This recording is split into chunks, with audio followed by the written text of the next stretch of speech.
we've had anybody that's joined the Zoom, but I'm going to record this if that's okay with everybody. This is sorry, I've been recording. Okay.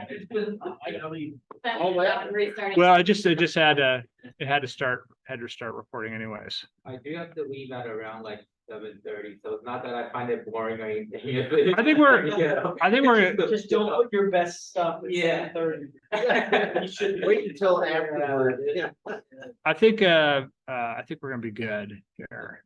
And if not, we gotta be out by 8, plus we wanna sit without AC, so. No, so I'm gonna try to keep this under an hour if possible. Is that recording the audio too? Yes, I believe so. That screen. Okay.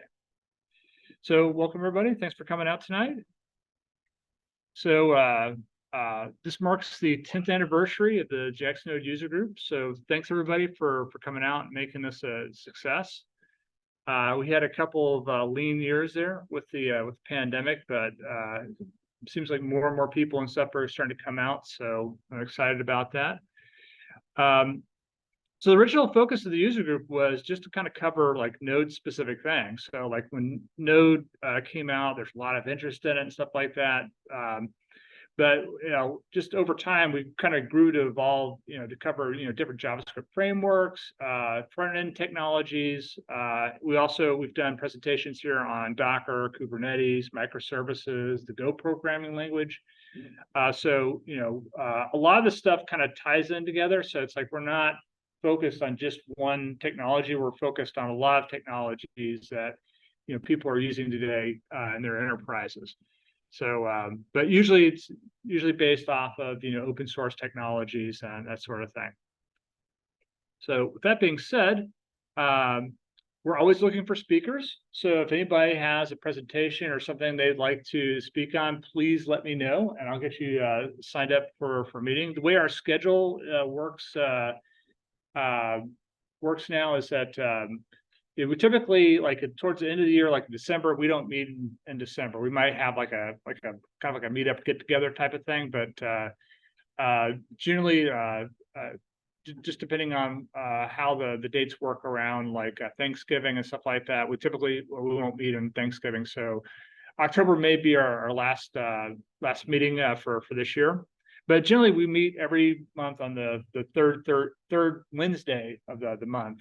We've recently switched to Wednesdays.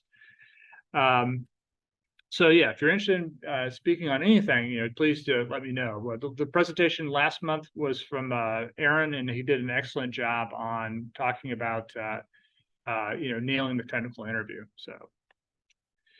And later on tonight, after we finish up here, if anybody still has some time available and stuff like that, I was thinking we could go and meet up at a local place and maybe get like a brewski or two. So let me know if you're interested in doing that, and we can go and do that after the meeting.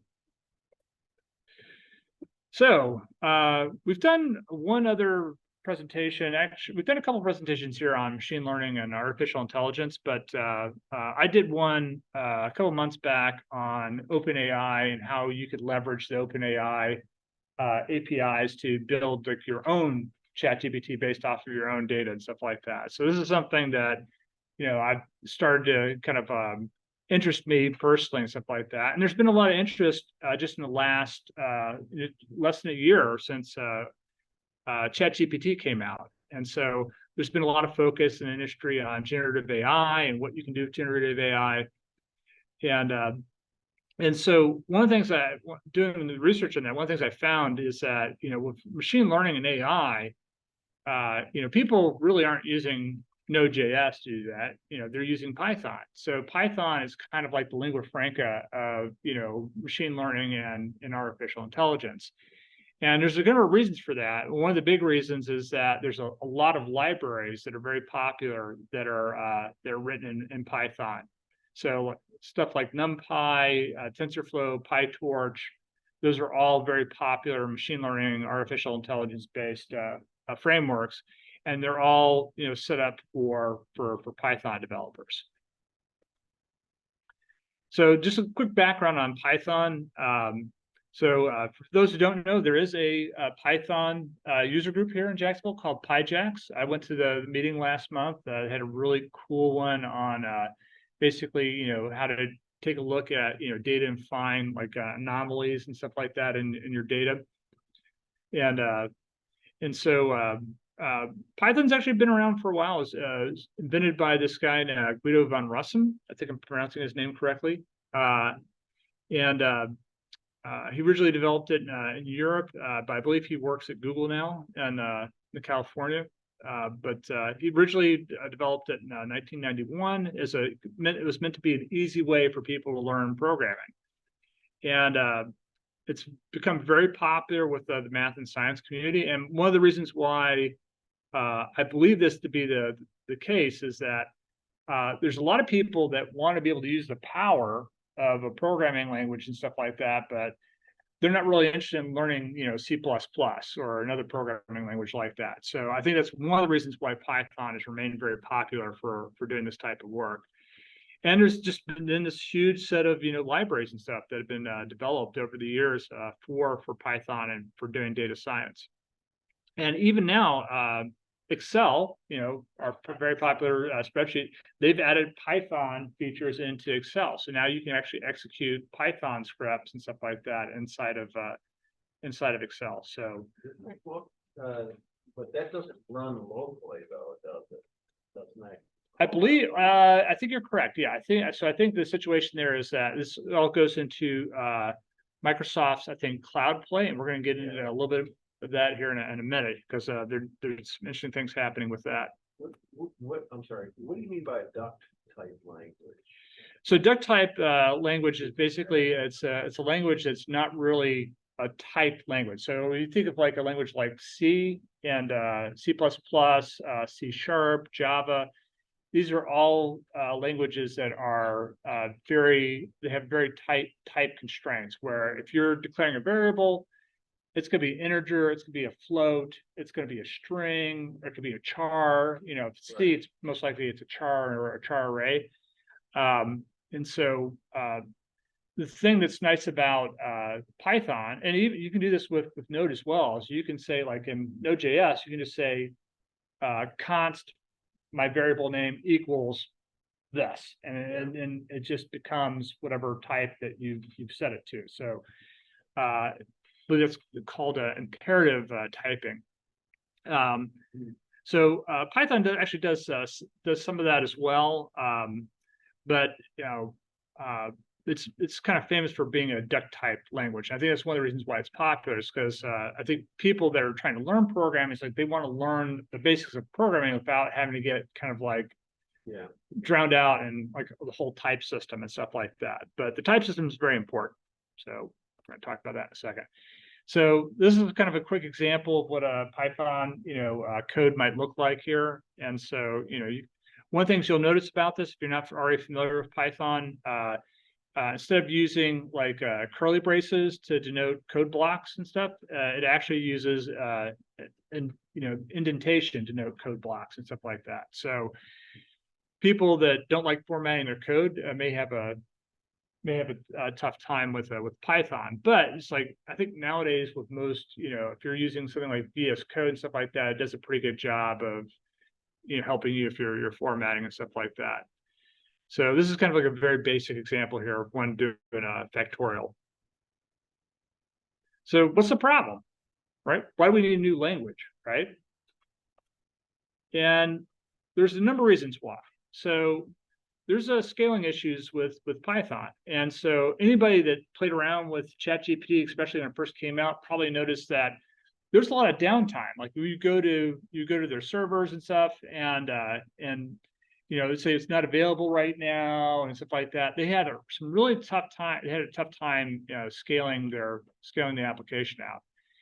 And they partnered with OpenAI. Actually partnered with Microsoft. And anybody who's been following the business side of this, the news and stuff like that, knows that Elon Musk was one of the original investors in OpenAI, and then he had a falling out and left. And but he's one of the original people that kind of bankrolled the company and stuff like that. And then they decided they were going to go into a more commercial direction. And when they launched ChatGPT, one of the things they found was that it's like, Well, it's really expensive to host all this stuff, and especially with the way that it was scaling. So they made a partnership with Microsoft. Microsoft now has a 49% ownership of OpenAI, right? Which I'm pretty sure that that's not what they wanted to do initially, but to keep things going, they had to make that deal. And it's something that clearly also benefits, Microsoft as well. Microsoft's invested $10 billion in it. But my understanding is that Microsoft actually owns the IP now. I don't know how much of it they own, but I think they own the IP around ChatGPT. So, all this stuff, most of the companies that are doing, artificial intelligence, machine learning, stuff like that, they're all starting off with Python. And so what winds up happening is that they have to start scaling it out. So some of the things that people have been doing to get around Python's latency is that they extend it with C and C++, right? Which is, a lot of these people, it's like the reason why they started using Python because they didn't want to do C++, right? And then something else that also starts happening, or you can do, is you can use CPython to actually extend your existing Python modules. So that's one of the things that's also popular, or one of the ways you can use to kind of get around some of the latency problems. And a lot of this goes back to, like, if you think about Python, it was originally designed, it was in 1991, and back then there weren't multiple cores, there weren't GPUs and stuff like that. There's just one central processing unit, and that's how you ran out your code. So what if Python could run as fast as native code, right? So some of you were here earlier. I mentioned this gentleman. His name's Chris Latner. And for those of you who don't know, Chris is one of the primary inventors of LLVM, the low-level virtual machine, which is the compiler technology that Apple adopted for doing all their compilation, but it's also used in a lot of other tools. Like Rust, for example, is based off of LLVM. It's an open source project. It's very popular, and there's a lot of different programming languages now that are based off of the LLVM infrastructure. He was a longtime engineer at Apple. I believe he worked at Apple for about 11 years. And while he was there, he did a lot of really neat things. So one of the things he did was, since the 1980s, Next and then Apple had used Objective-C as the language they did for programming the original Next cubes, and then the Next OS, and then the current Mac OS 10. And so there was a lot of things that really needed to change in Objective-C. So like one of the things that like a lot of modern languages have is properties, and so he actually added properties to Objective-C. There's also a lot of stuff that was done specifically around, making improvements to the way that multi-threading was handled and memory management. So a lot of those were things that he contributed while he was at Apple. And probably the thing that the open source community is probably a little bit more familiar with is Clang. So Clang is like the C and C++ front end that Apple uses. And he developed Clang, and then more recently he developed the Swift programming language at Apple. And so anybody that does any programming around the whole Apple ecosystem, basically just in the last couple of years, everybody has moved off of using Objective-C to the Swift programming language. And so even after he left Apple, one of the things he had done was he open source language, and so he was still involved with the development of language after he left Apple. But my understanding is he's no longer involved with that open source group anymore. And since then, he's worked at a bunch of different companies, including Tesla and Google. And one of the things that he worked on was something called the MLIR, which is another compiler infrastructure, but specifically for doing stuff around machine learning and AI. And it was, I think, one of the reasons why he was interested in this was because if you look at like modern processor architecture, like this laptop here is kind of an exception. It's like it doesn't have like a lot of extra hardware. So it's like when you go and buy like a MacBook, for instance, today, like a modern MacBook and stuff, it's going to have probably 8 cores. There's going to be 2 of them that are performance cores, and then it's going to have a bunch of neural cores, and it's going to have GPU cores, and maybe like 36 cores just on the one chip that Apple's using and stuff like that. And so one of the things they're trying to do now is they're trying to make sure that with the compilers and the languages, they're taking advantage of all these different cores and stuff that are and all the different hardware that you can use to run code. So just in the last year and a half, he started this company called Modular. Now it was kind of secret what they were working on for a while. But just in the last 4 months, they had kind of a big debut where they kind of announced the stuff that they were working on. And one of the things they're working on is this new language called Mojo.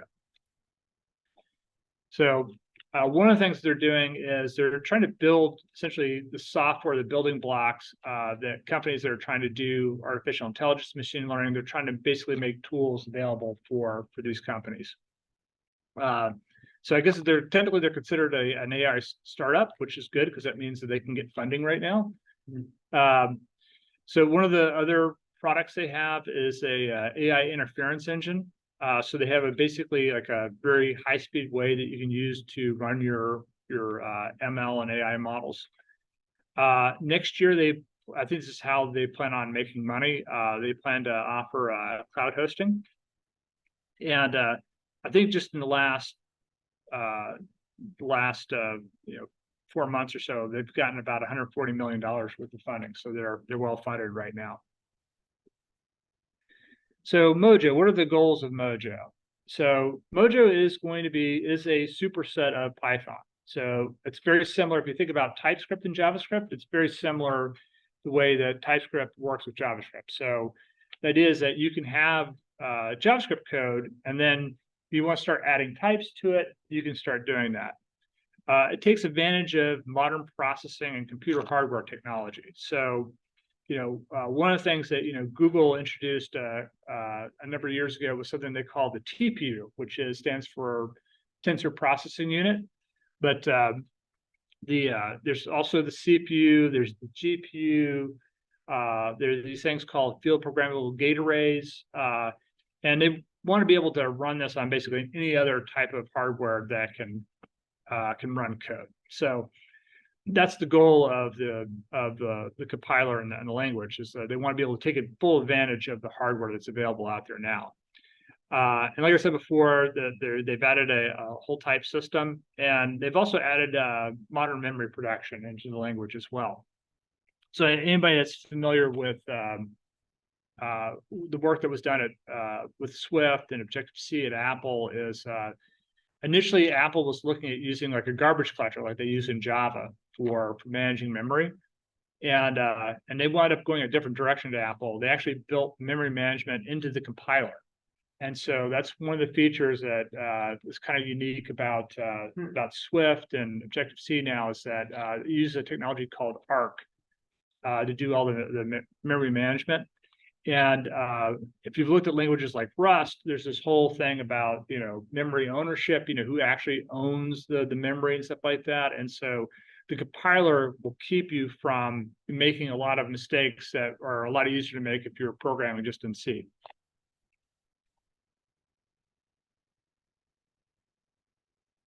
So some of the other features and stuff that are in there is that when you're declaring a variable in Python, for example, you can just declare the variable and then set it to something.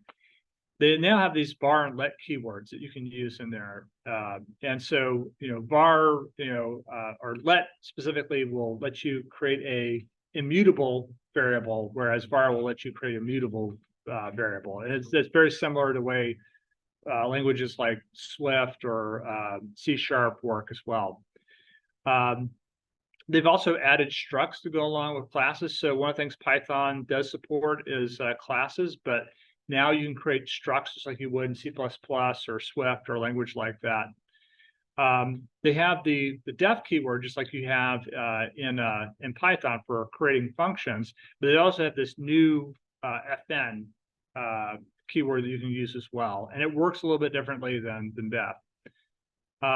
And there's also direct Python integration. So if you need to be able to import, NumPy into your code, you can just use this python.import module, and then it lets you import in NumPy as a variable here, and then you can just reuse that inside of your Mojo code. You can also create and import your own modules that are written in Mojo. And then it has a unique distinction of, I think, being the first programming language that lets you use an emoji for file extension. So they use the fire emoji for the file extension, but you can also just use .mojo for your file extensions as well. So just in the last week and a half or 2 weeks, they opened up the SDK to anybody that wants to go and download the SDK. You just have to go to developer.modular.com, sign up to get that. Previous to this, they had a playground that you could use that worked a lot like Jupyter Notebooks. Anybody that's familiar with Jupyter Notebooks? But that only ran basically on their website and stuff like that. Now you can actually run stuff locally, like I'll be doing tonight. The SDK right now is really only set up for running on certain versions of Linux. If you're running Windows, like I am on this laptop, you can install the WSL for Windows, and then you can run a Linux and stuff like that inside of your Windows, and that's how you can run it on a Windows machine. And then if you're running a Intel-based Mac, you can use Docker to run it. But like I don't know about anybody else here. I did have one Intel-based Mac at home, but my nephew spilled coffee all over it, so it doesn't work anymore. So I only have like M1 now at home for doing Mac stuff, and so their SDK is not available for the M1. It's only available for Linux on x86 processors, but they're going to be expanding this out to. The goal is to go with a whole host of different hardwares, but that's the trick, is that they have all these compiler engineers that are working on being able to support all the different hardware that's out there. And if you're running a machine or OS that doesn't support the OS or running the OS locally, you can also just launch it with GitHub code spaces. So Microsoft will be kind enough to let you run it in their environment. So to install Mojo, it's kind of like a 3-step process. First thing you have to do is make sure that you're running, Linux either in Docker or WSL on your machine. Once you've done that, they have instructions on how to install the modular CLI. I'm not going to show it because it has a kind of a unique key in there. And then once you've installed the modular CLI, then you can just say modular install Mojo, and it will install Mojo onto your system. And there's also a VS Code extension you can use for Mojo. And I have that already installed on this machine, so we'll take a look at that in the demo. To actually run a Mojo program, essentially all you have to do, they have a REPL. You can just run code inside the REPL, but you can also just create a file with the Mojo or the Fire extension. And then the pattern they use is just like in a C or a Java program. Is like you have a main method that you have to declare, and then you just basically run. It's like the starting point in your program, so you can do anything after that. And then there's a Mojo command that you can use to run the program. So you can just say Mojo, whatever your file name is, and it'll run the code. But they also have a build step that you can do as well, where it'll take your file and actually will compile it into an executable that you can run on your hardware, and then you can just execute that like you would any other executable.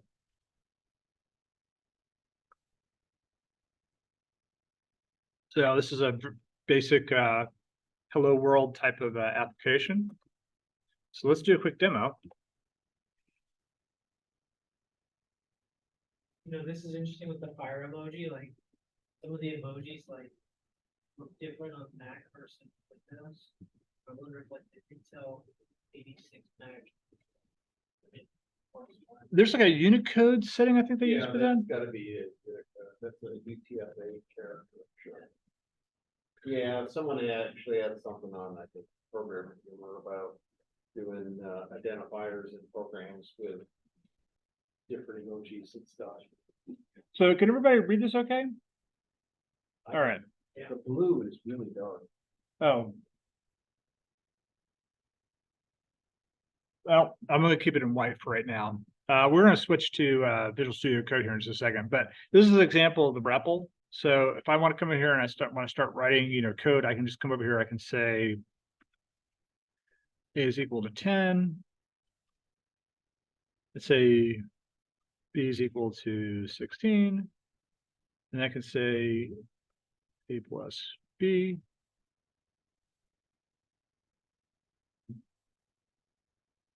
And I can see print. And we'll say, oh, let's do this. I will do A plus B, see if that works. And voila.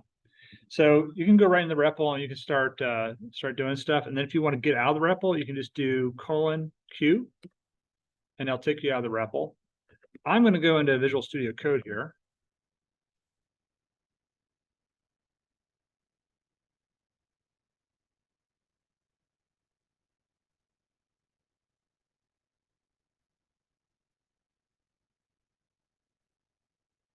We can't run it in Jupyter yet. You can run Jupyter. No. I'll give a demonstration of that a little bit later. Okay. Right now, I'm just trying to pull up the file system. So this is an example here. I'm using WSL. If this is, they have a, and this is actually what I'm using here. They have a Git repo that you can download that has a bunch of examples in it, and that's part of what I'll be showing here is examples. They also have an example here how you can set up a Docker image and stuff like that. What I'm going to do right now is I'm going to create a new file. Actually, not there. Let's create a new file, and I'm going to call this live demo. And I'm going to say Windows period and pick the fire emoji. All right. All right. So where'd it go? Oh, I'm right here. All right. So I'm just going to come over here and I'm going to say, let's do def main.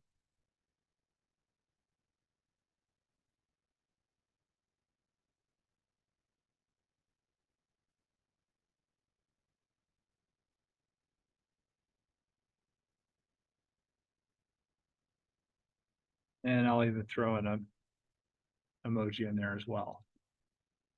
All right, so there's our file. So now if I come out here and I say Mojo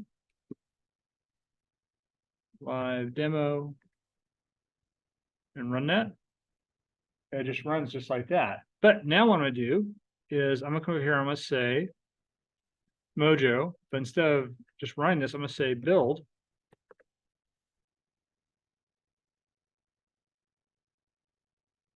Now, one of the things you can see here, look at the files, is that there's now this file here.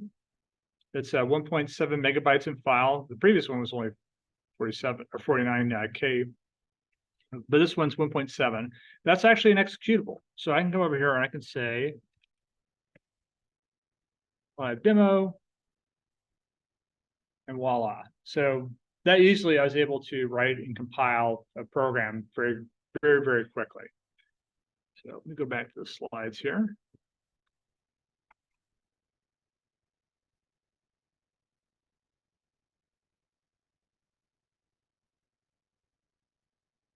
So like I was saying before, in that example, I just used the def, but you could also, if I wanted to, I could use the FN, which is the new keyword they've added for doing functions. Functions is a little bit different from def, where it makes a copy of the values that are passed in as parameters.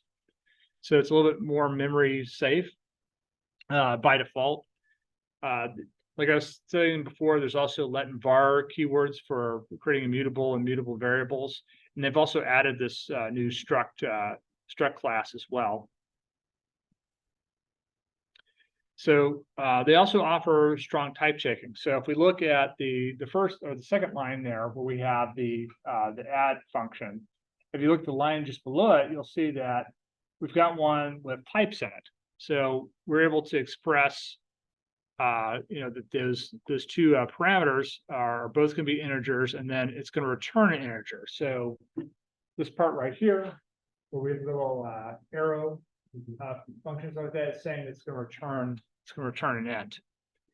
And then there's also special dunder methods. So anybody that's done any Python programming knows that there's a __ a net __ method. They also have copyInit and moveiNet for working with or copying references or memory references inside of Mojo. So some of the language features they have for memory ownership, like anybody that's done anything with Rust would probably be familiar with some of these concepts. But by default, you don't have to specify this, but any parameter you put into your function, you can say it's borrowed, but this is what it is by default inside of the language. So there's also this in-out parameter, which basically makes that value mutable. So if you need to be able to change or alter that value, you can use the in-out keyword in there as well. They also have this owned that you can put in front of your parameter names as well, which allows you to pass exclusive ownership of those values into the function. And then if you want to actually transfer ownership, you just basically put a caret at the end of the value that you're putting in, and it will transfer that into a parameter that is a owned parameter. So this is a quick example of what this looks like. Hopefully everybody can read that okay. But if you look at this, you'll see that we've got a couple different, we've got this struct here that's called a unique pointer. And then it has a property in here that's called PTR pointer. That's an integer. And then there are these functions here. There's a function here that's called take pointer, and there's one that's called use pointer. And so, like I said, by default, you don't have to specify borrowed. It's just going to infer that anything that you put into this parameter is going to be a borrowed parameter. But here you can see that we're saying owned. So we're saying that this function here, once we pass that value into this function, it's going to take ownership of that value. So if you look at the example down here below, you'll see here that we're declaring this unique pointer. We call a use pointer, which works fine because it's borrowing the value, and then we could do the take pointer. And remember how I mentioned the caret before? They're specifying the caret here, and basically what that does is that's going to pass the value into this function here. So it will own this once we pass it in here. So there's this part here that's commented out here, and this is all from their docs. They do a very good job of documenting this on their site. If you try to call use pointer again, it would throw an error because it's already given up ownership of that value. So like I said, anybody that's familiar, Rust kind of does this by default, but one of the changes that they've recently made with Swift is they've added this concept of memory ownership, like who actually owns the value, and it's to get rid of a lot of the types of memory errors that you have with like C programs. So this is something that's one of the reasons why there's a lot of people now saying it's like, don't use C, don't program anything in C anymore. And that's because it's very easy, especially with pointers, basically to lose, or to wind up having problems where, memory space gets corrupted. And so they're trying to set it up now with compilers to make it very difficult to do that. And then there's also Python integration. They've got some really neat stuff for working with Python. So I mentioned before that there's this import module where you can import any Python module and use it inside of Mojo. Here's a very basic example here where we're importing in this Python object from their Python library. This is all Mojo code here. And then what we're doing here is we're declaring this NP for our NumPy.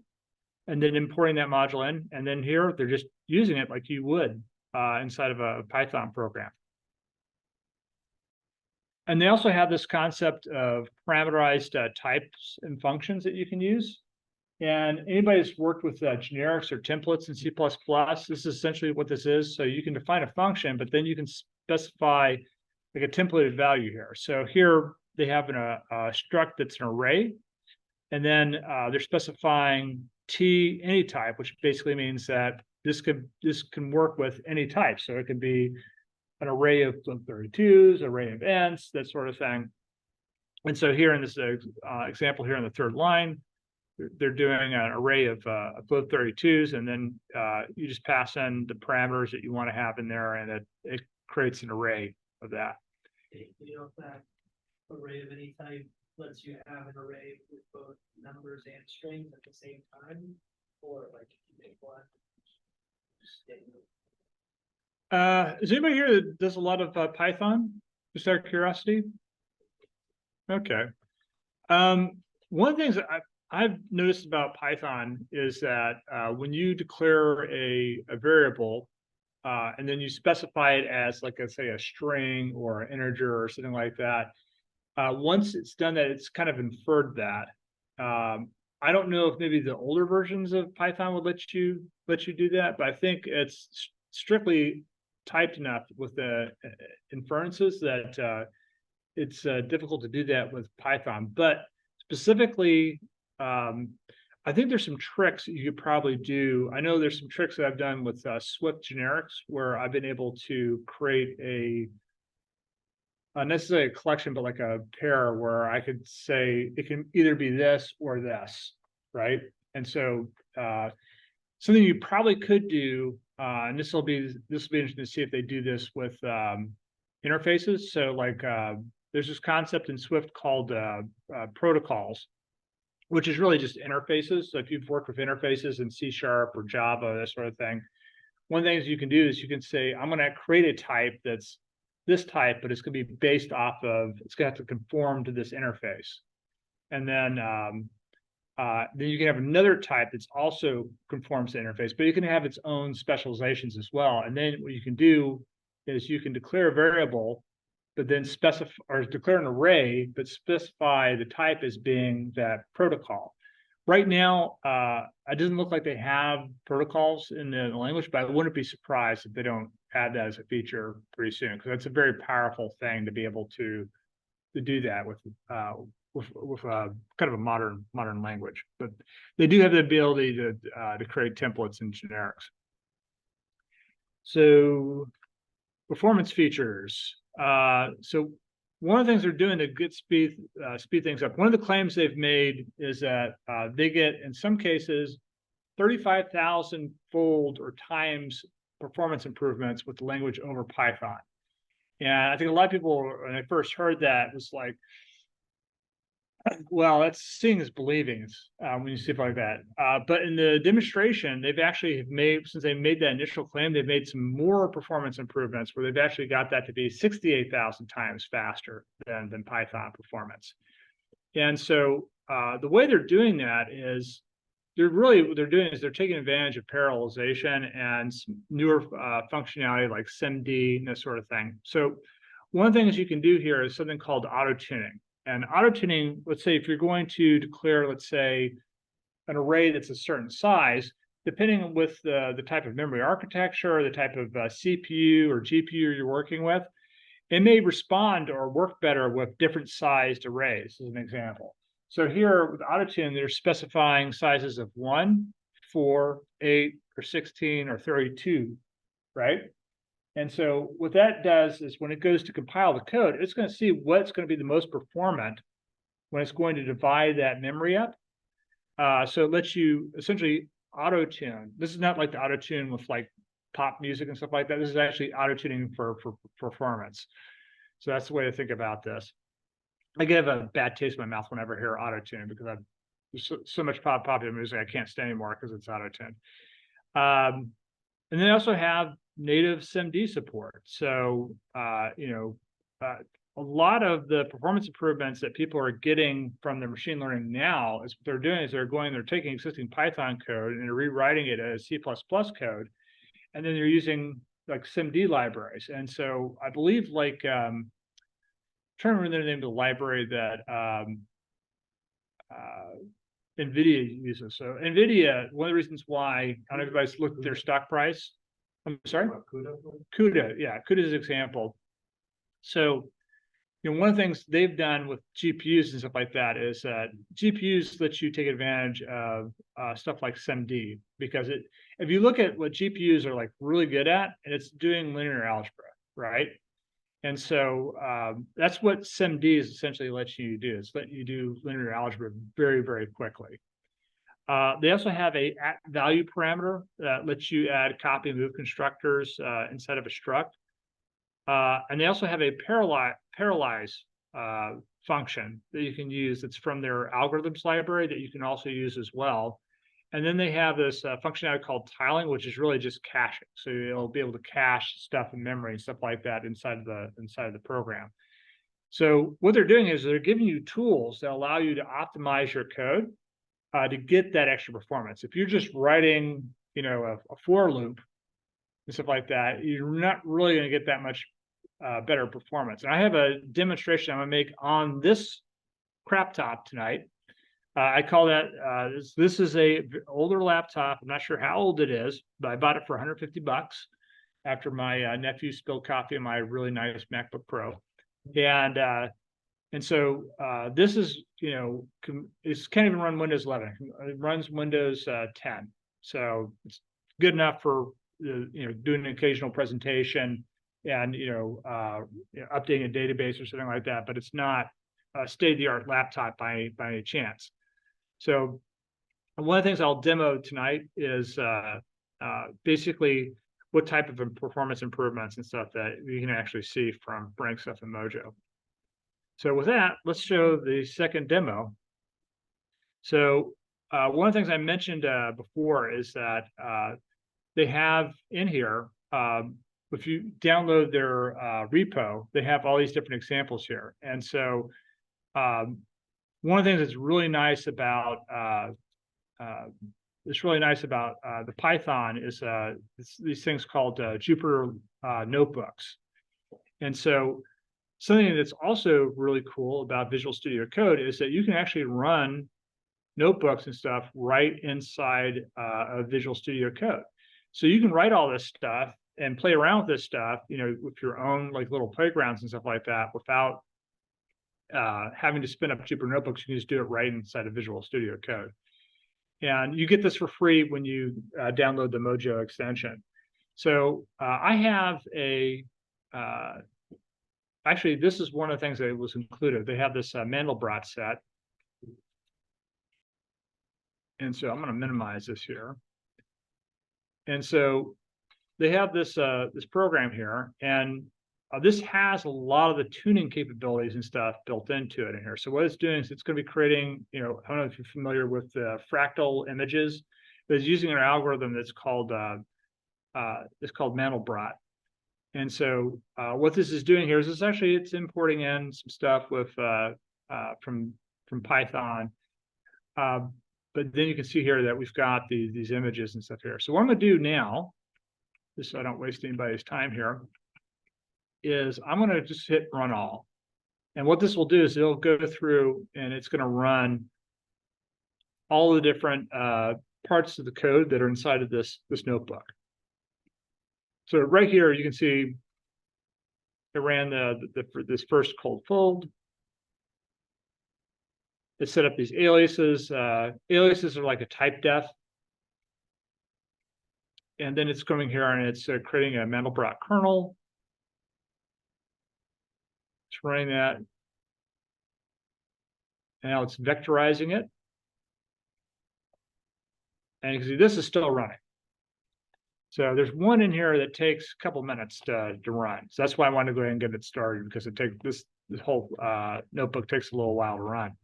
But I wanted to be able to demonstrate this. You know, this is not a super fast, you know, CPU. It doesn't have, I think I've got like 4 cores. You can see I just drew Mandelbrot here.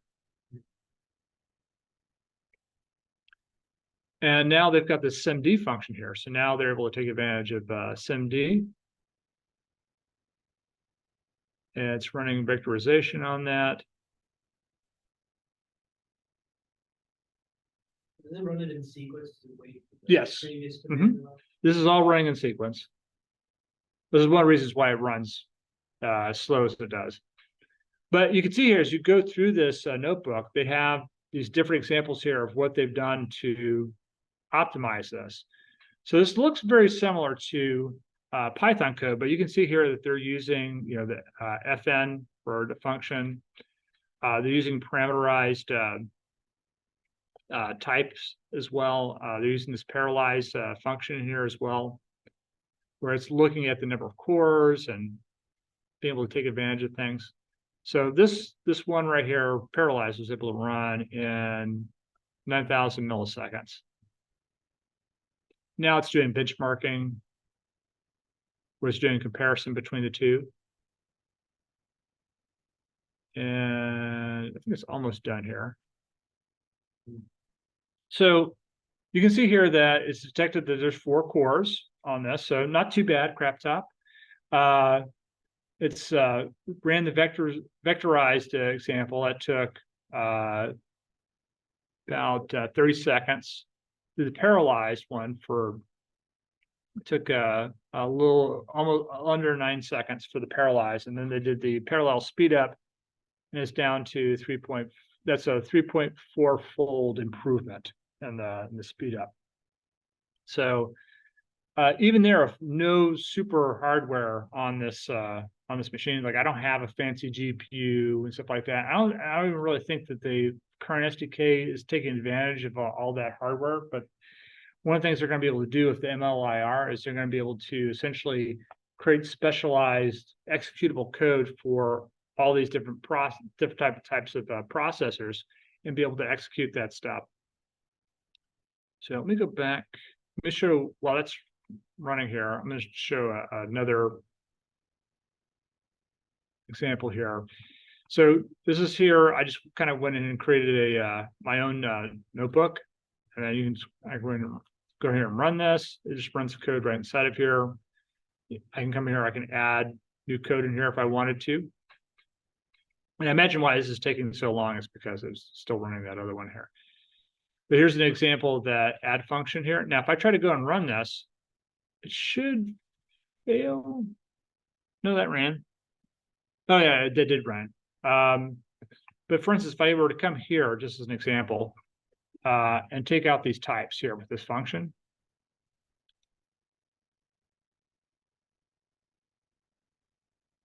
The same thing here. Yeah, so if I try to run this will fail. And the reason why here is because the FN does require that the argument types be specified. So I'm gonna come in here, set that back to an end.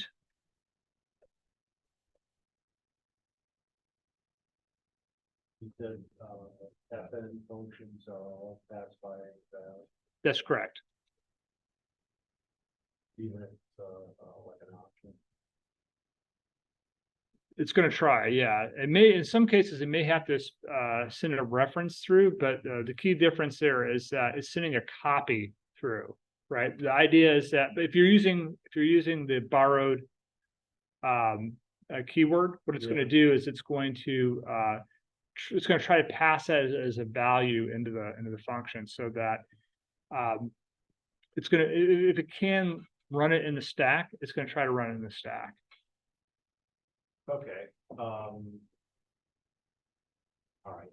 And if it's a C++, then we can pull it your copy constructors. Stuff like that. Yeah. So, So here's an example here of this is a very kind of basic class you can write inside of Python. And if I try to go and run this code inside of here right now, this is set to Mojo. So it's running everything as Mojo. And what you'll see here is that this actually failed. And the reason why is because classes are actually not supported yet inside of Mojo.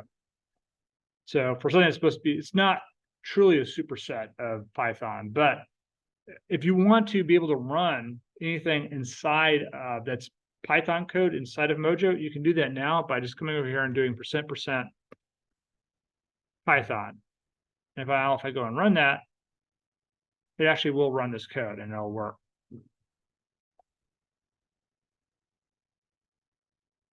And This is for like, if I was in a Mojo file. well, I think the key thing here is that if you have code that's Python code, and you want to be able to run it in Mojo, you can do that. You can also do this in the REPL, but the thing, I don't know how well you can mix and match. Like I think once you put in this Python, everything at that point, it's going to try to interpret that as being Python. So while that is running, That's not just for like a particular module. yeah. So I mean, what people are going to do is they're going to, I think people will their Python code, they'll keep as a Python file, like a .py file. And then what you can do is you can import that in into your Mojo code. So in the previous example that I showed, there's a number of different things that were being imported in from Python. So this Python libraries, Python files, and stuff like that, but it's all running inside of this Mojo context. One of the things they're working on, I think it's truly there's still kind of the implementation details and stuff are still being finalized, but they're also going to set it up so you can do the opposite. So you can write a Python file, but then able to interact through CPython. So they'll be able to take a Mojo module and make sure that it runs within inside of the CPython framework, and then you can include that and use that inside of your Python. But right now it's the other way. I think the goal here is they want to be able to run everything inside of Mojo. So I don't know. I think this is running slow for some reason. But anyways, if I come here, here's essentially the same thing, but as a struct. Ooh, let's restart the kernel. So so here, this essentially is the same thing as before. I have a init that I've described, but the one key difference here is that I have two properties or fields that I've defined here that are defined with the var keyword. And then with the constructor, the initializer here, I'm just passing that in. But one thing that's different here is that I'm using this in-out keyword in front of the parameter to make sure that this basically makes sure that that this is mutable. And then I have this same function here as just printing out a copy of the thing. So essentially it's the same thing, but one's using the struct and one's using the class. Let's see if that works. The description, it's FM, but you're not declaring the type or even the in-out. Well, this is technically it's a none. So I believe you could, if I wanted to, I could come over here and I could say, this is very similar to, I think, like void. Yeah, no, not the return, but I mean, parameter self. Yeah, the parameter here, it's smart enough to infer that that it's, when you say self, it knows what type it is. So, all right. So we are almost done here. So they're just getting started here. So I'm pretty excited about what I've seen so far. They're actively encouraging community involvement. There's already a version of Llama 2. I know everybody's been following Llama, but that's like Facebook's generative AI and stuff like that. Somebody took the Llama 2 C program and they've already rewritten it as a Mojo application, and that's all up in GitHub. But I mean, so one of the things that I think a lot of the questions that people have had about Mojo right now is like, unlike stuff that you do with like Python. So one of the things Python's popular for is not just data science, but it's also doing stuff like, building web servers as an example. Well, there's no, they don't have fast API. I think it's very popular with the Python community and stuff like that. So they don't have their own version of, you can include that and use that as important, basically as a Python module. But what they're hoping is that the community will start doing is they'll start building out like these different features. So a lot of the functionality that Node's able to take advantage of, this actually comes from NPM, the Node Package Manager and stuff like that. And so I think they're hoping that, people will do something similar to that than what was done with Node. So, and the plan, I think this goes in line with what other stuff that Chris Latner has done, much like LLVM and Swift before it. Swift is open source, so is LLVM. They tend to open source Mojo as well. So that's very cool. So I think their business model is basically going to be around hosting. And so I think what they're going to be doing is they're going to be working on specialized hardware that can really take advantage of a lot of these types of features that people expect to be able to use with AI. But I think some of it's still on the down low right now. But that's my understanding is next year they tend to they're going to offer hosting. Any questions? When you build, and I can understand, you've imported some Python. Yeah. Libraries, C Python based libraries, obviously, which just go as they are. PyPy libraries, would those get compiled and built with Mojo? So I believe I'm guessing here, but from the way I've heard them describe the C Python interface is that what they're going to do is they'll allow you to build an executable, but it's still going to use that reference out to so if you're using a module or whatever that is that's using basically a C library for all intents and purposes, it's still going to use that same interface, right? And that's my understanding is how that will work. So they won't embed it into the executable, but they'll leave the interface there so it can still talk to it. You still have to make sure that's installed. Right. Like fine, install it.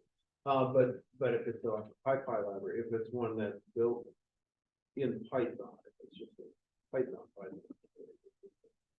That's what you're saying, Let's yeah. say or I write a module in Python, and then I include it, and that gets compiled. I believe so, yes. I believe because it's the way that the way you can include Python and stuff like that. They have a essentially, I think just like a Python interpret. I'm not sure if they're interpreting the Python code or if they're actually compiling it down into executable code. But the real speed advantages are going to be anything that's really taking advantage of Mojo. That's my understanding. It really works. So one of the things that you brought up before, he was talking about the Lex Friedman podcast. Anybody here ever watches the Lex Friedman podcast and stuff like that? And he'll interview heads of state and stuff like that on his podcast. I've been surprised, some of the gets. He had Albert Bourla from Pfizer, the CEO of Pfizer, was interviewed on it, and he's had virologists and stuff like that on there as well. But he is I believe he's still a professor of artificial intelligence at MIT. That's his kind of claim to fame. He started doing videos, I think, from his lectures and stuff like that. But he interviews he'll interview there are these Navy pilots that were able to capture these objects, these strange objects and stuff like that nobody's quite sure what they are. And he interviewed one of the pilots for 5 hours on his podcast. But more importantly, Guido van Rossum, he's had a interview with him. He just had his third interview with Chris Latner.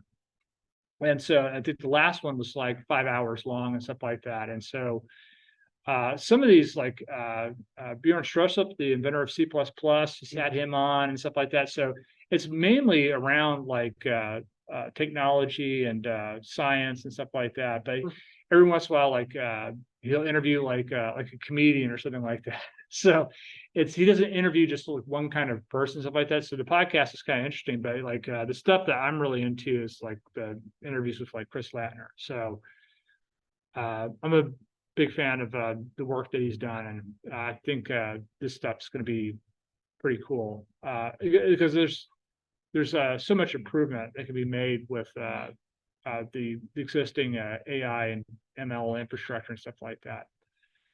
So, He also interviewed George Hawks too. yes. Yeah, big talk on that.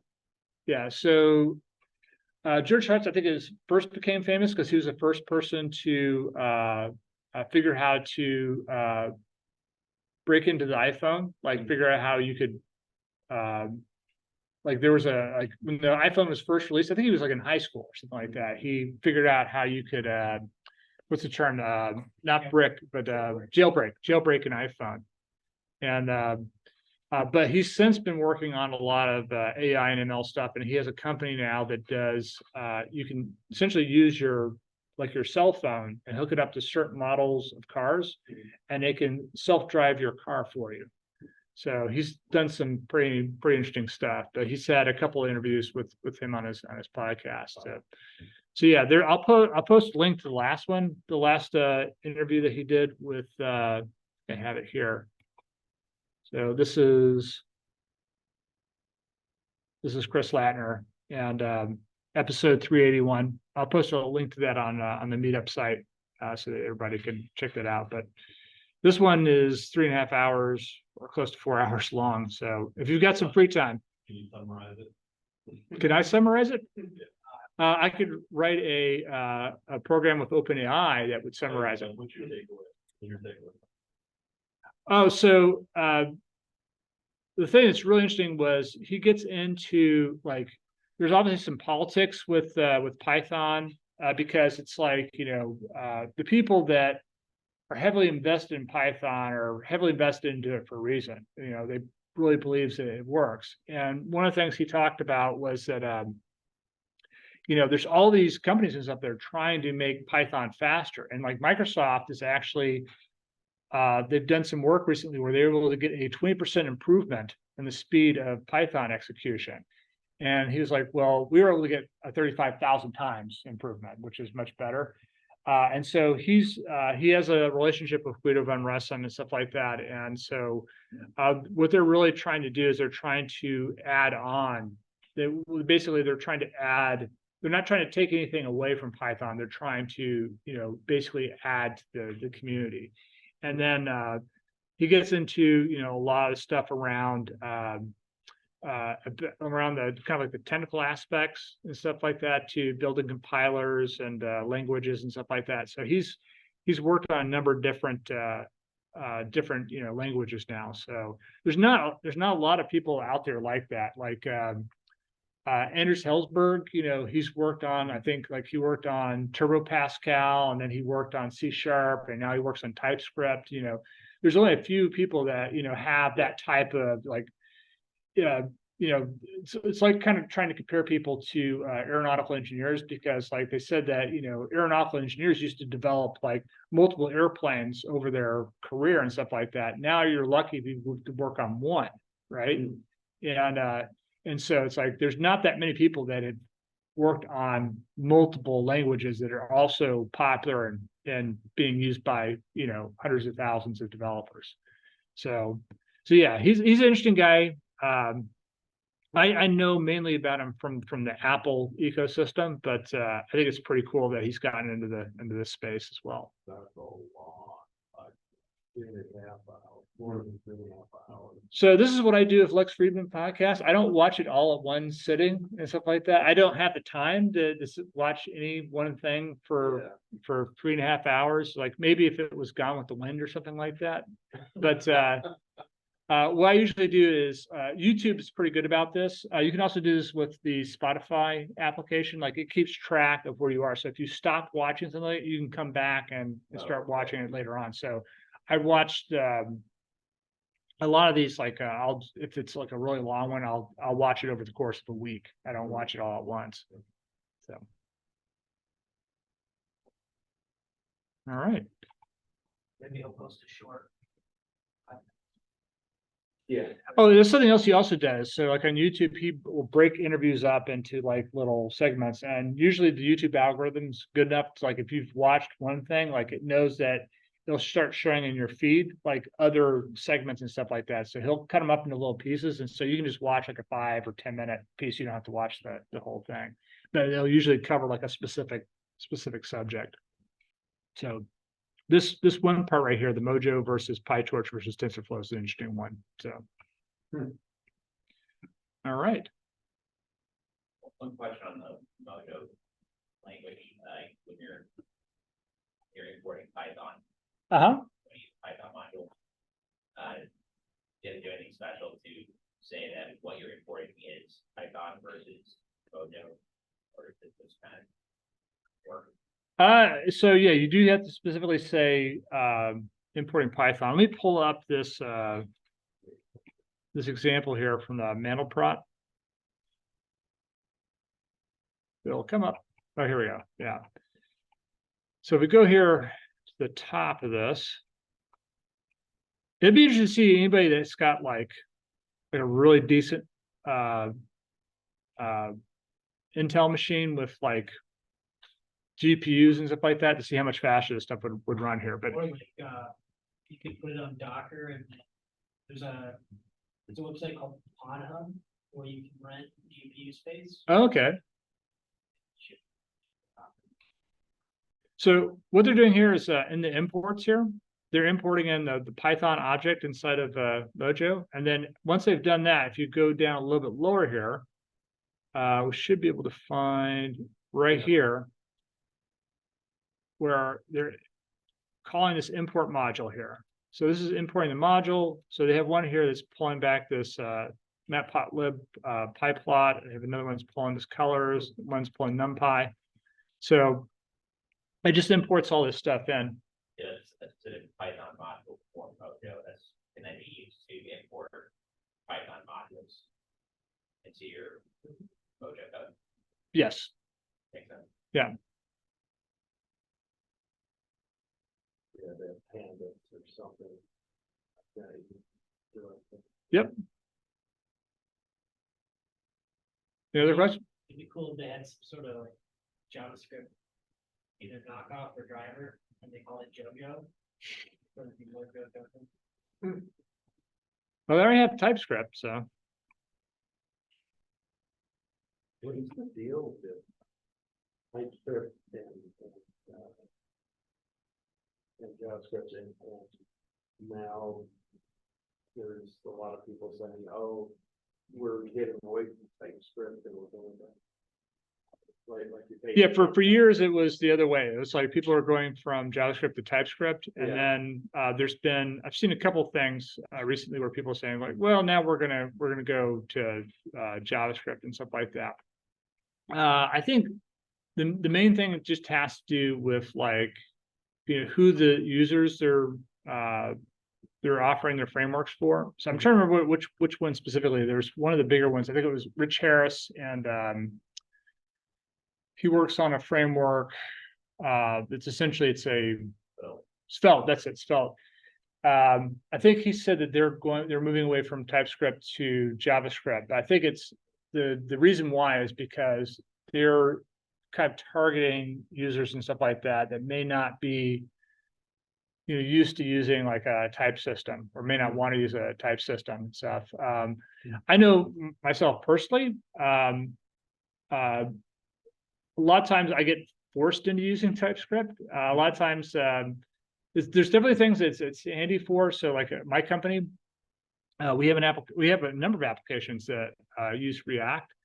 And so we're using it with all of our React applications. And the nice thing about it is that, there's a lot of stuff there's a lot of functionality you can be gained by just inferring the types without having to, get it too hard into, okay, this, you can basically, there's an API you can call, and then it's going to specify the type when you use when you use that API.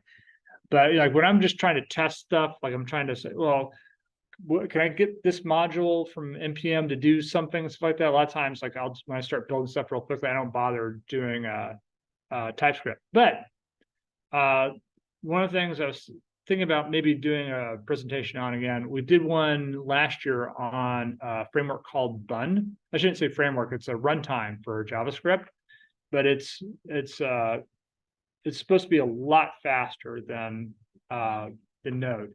And one of the reasons why is because they use a different JavaScript engine than they're not using V8. And they just came out with 1.0 recently. And so I thought, it might be a good idea to kind of cover that one again.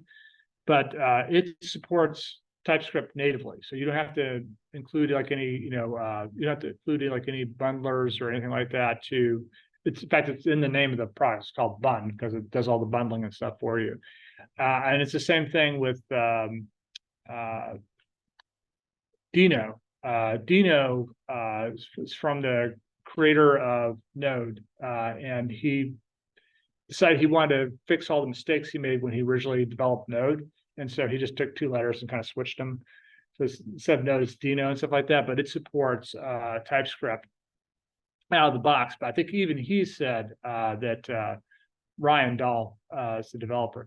He's even said now, it's like, if I had to do it all over again, I wouldn't have included TypeScript in it. So I'm not really sure what all the second thoughts and stuff are. It's like once you start using it, it's actually quite nice and stuff like that. But I think it's just a lot that people have to kind of get used to. But it'll be interesting to see. This will be interesting to see how successful Mojo is, because Mojo essentially is doing a lot of the same stuff. They're saying, hey, we can actually write better, faster, more well-organized programs if we use a type system. But I think that may not be attractive to all the Python developers. So it'll be interesting to see whether or not this is as successful as they think it is. I think it will be because of all the performance improvements. And you can take people that are already Python programmers and have them move to Mojo with very little retraining, right? Yeah, So it's just stuff that I've written in Python has been fast enough, yeah, and if it's fast enough, and honestly, we're not doing giant things with it anyway, so it's like, it's just faster. yeah. Well, this is the thing to think about. I think this is a good way to end tonight's presentation. Is that nowadays everybody's doing everything on the cloud, right? And so, like my company, it's like we're using AWS to host everything. Yeah. There's a lot of companies that are using, AWS or Azure or Google or whatever. And the key thing about those technology or those cloud services is that you pay for the amount of memory you use, you pay for the storage that you use. You're paying, basically that's how they charge you, is you're paying for your CPU usage and stuff like that. And so one of the things I think they found at OpenAI is they started to deploying this stuff out to more and more servers and stuff like that. If it's the more efficient that the program can be, and that's one of the things that companies look for is, how much is it going to cost me if I host this in the cloud versus how many machines I'm going to have to buy and put in a data center, that kind of thing. Right. So yeah, it's one of those things that's like, there's that analogy of the CTO of Netflix, and I think everybody's heard this story before, where he was talking about that they deploy all their stuff onto basically solid state hard drives. In other words, they're not using spinning disks for anything. And somebody asked the CTO of Netflix, it's like, well, the failure rate of flash drives is a lot higher than it is for spinning disks. And he famously said, well, it's not my problem because we're leasing all of our hardware through Amazon. So if something fails, they've got to go fix it. So since you're leasing, that's one of the things you have to take care of. But one of the things that I've seen from friends and stuff that are, working companies that are on a tight budget and stuff like that is they will try to, write their code so that there's one company since kind of business, but they were called Rander, and it was all microservice based, it's all AWS hosted and stuff like that. And so initially they're going to write everything in Node, and I was real excited for about the company and stuff like that. But one of the things they found was they had this one service they'd written that was taking up 50 megabytes. It was written in Node, and one of the engineers went and rewrote it in Go, and redeployed as Go, and it went from taking 50 megabytes to taking 2 megabytes. And so it did the same thing, and it did it faster than the Node. So it's like, so yeah, I think that in those cases like that, I think that's where it makes sense. That's probably one of the reasons why they're also planning on getting into the hosting business, is because they want to be able to provide that type of services, They're not gonna be able to compete with the major cloud on that. No, but what they may be trying to do is get bot. Yeah. So I think that's pretty obvious. yeah. So, all right. Well, thanks everybody for coming out. I'm gonna go ahead and end the recording. Stop sharing. There we go. And end the recording.